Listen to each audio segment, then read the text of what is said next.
Bună, dragilor! Bine ați venit pe canalul meu, eu sunt Beatrice. Astăzi vă invit cu drag să facem împreună un tort absolut delicios cu aromă de cafea și miez de nucă. Tortul va fi alcătuit din blaturi moi cu nucă și cacao, o cremă delicioasă cu aromă de cafea, iar la final îl vom decora cu nuci caramelizate. Haideți să începem!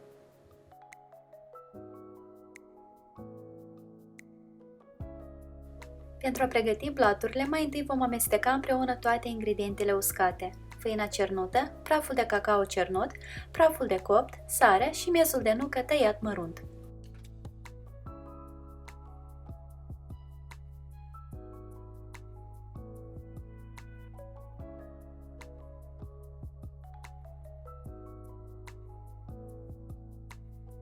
Într-un bol separat adăugăm ouăle la temperatura camerei, zahărul și pasta sau extractul de vanilie. Batem ouăle mărind treptat viteza mixerului până la maxim, timp de 10 minute sau până când se triplează în volum și devin foarte deschise în culoare.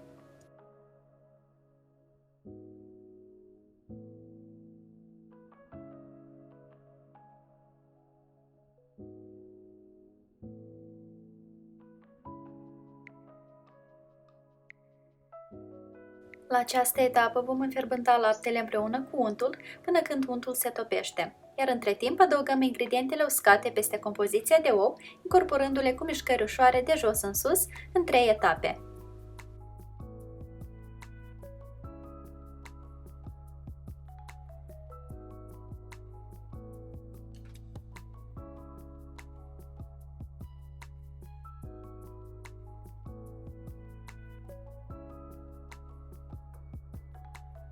După ce am incorporat toate ingredientele uscate, vom incorpora amestecul fierbinte în 2 etape până obținem o compoziție omogenă.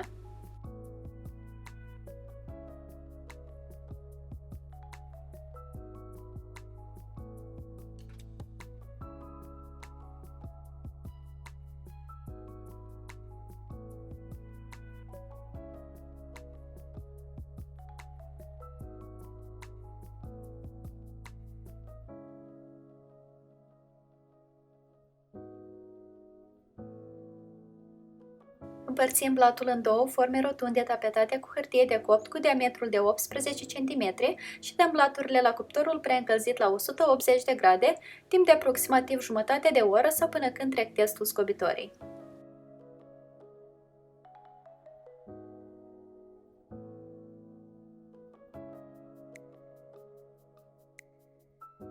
Lăsăm blaturile să se răcească în formă timp de 10 minute, după care le eliberăm, depărtăm hârtia de copt și le permitem să se răcească complet pe un grătar.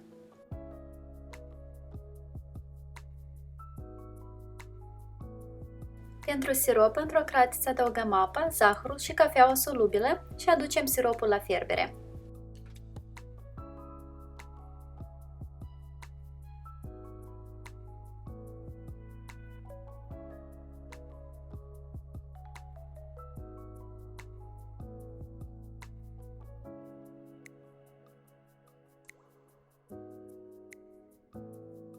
Pentru cremă, într-un bol încăpător adăugăm crema mascarpone, zahărul pudră, cafeaua solubilă și frișca rece de la frigider și vom bate totul împreună până obținem o cremă omogenă cu vârfuri tari.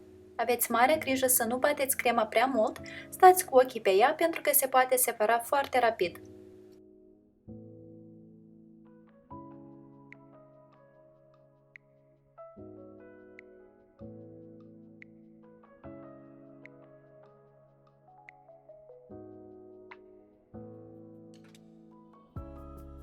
Crema este gata, la dorință o puteți transfera într-un poș de patiserie. Iar acum suntem gata să asamblăm tortul. Am tăiat fiecare blat în 2 foi, blaturile au ieșit foarte pufoase, dar și cu multă umiditate în același timp. Introducem prima foaie într-un inel, însiropăm cu siropul de cafea pregătit mai devreme și adăugăm un strat de cremă.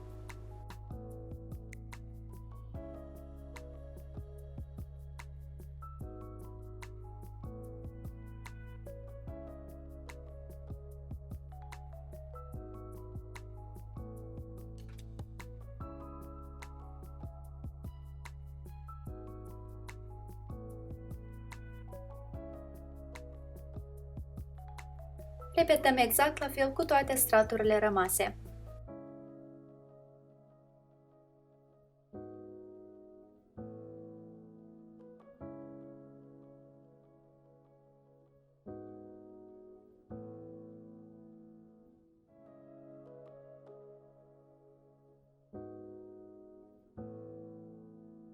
Însiropăm și ultima foaie de blat și o acoperim și pe ea cu un strat de cremă. Crema care ne rămâne o vom folosi pentru marginile tortului.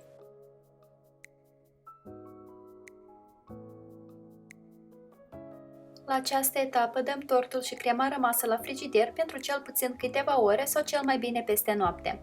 Pentru decorul tortului am ales să folosesc nuci caramelizate. Într-o tigaie adăugăm untul și zahărul și le topim împreună. Când zahărul și untul s-au topit, adăugăm miezul de nucă. Eu am aici și bucăți întregi și bucăți tăiate mai mărunt. Amestecăm în continuu până caramelul prinde o culoare adânc aurie.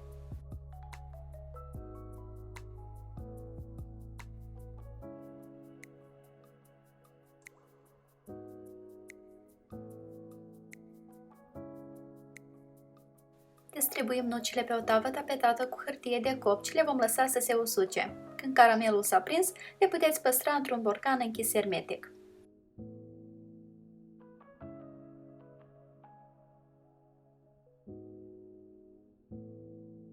După ce a stat o noapte la frigider, am aplicat un strat subțire de cremă pentru a bloca fărâmiturile, după care am dat tortul din nou la frigider pentru o oră și am mai aplicat un strat de cremă pentru a-l nivela.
Tortul nostru este gata, este una dintre combinațiile mele favorite, pur și simplu se topește în gură, iar aroma de cafea este foarte fină, nu e prea dominantă și balansează foarte bine întreaga compoziție. Dacă vă plac aceste arome, vă îndemn neapărat să încercați și voi acest tort. Linkul către rețeta integrală scrisă o veți găsi în descrierea acestui video. Iar eu vă mulțumesc foarte mult pentru vizionare și vă doresc în continuare o zi cât mai delicioasă. Poftă bună! Pa, pa!